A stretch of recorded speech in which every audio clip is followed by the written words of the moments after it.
Hi, I'm going to tell you a little bit about screencasting. Screencasting is where you record your screen and you can also narrate what you're seeing on the screen. I've used screencasting to record lessons, digital storytelling.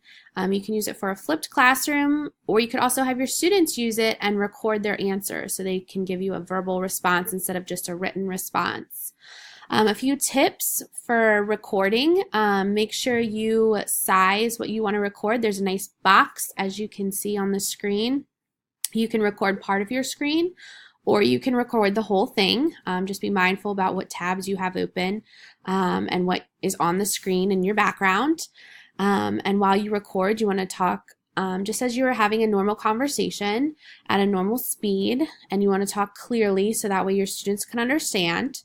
You want to keep your screencast short so that way students won't lose interest, or whoever's watching it will want to watch it. Make sure you're prepared when you go into recording so that way you only have to record once. I usually like to have some notes with me or even a script while I record. But if you do make a mistake, you can re-record. It's really easy.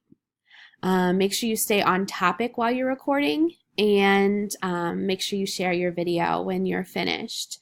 So I wanted to show you that I have recorded an All About Pumpkins screencast before.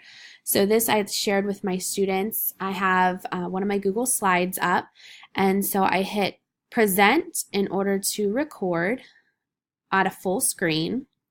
And so I would just start talking.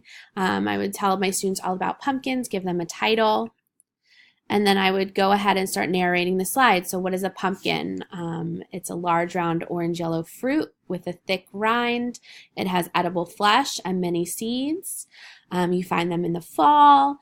They grow on a farm, etc., etc. I would go through all of the slides and record them, and then I would share them with my students. This helps my ESOL learners who are still learning the English language, so they can see the words in front of them, and they can also hear them, and they can stop, rewind, and play it again as many times as they would like without me having to keep saying the same things over and over again.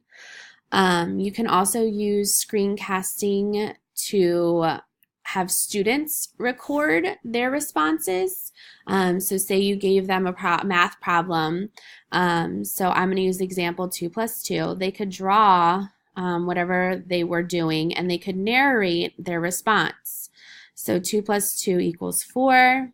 And I might say, well, how did you get that answer?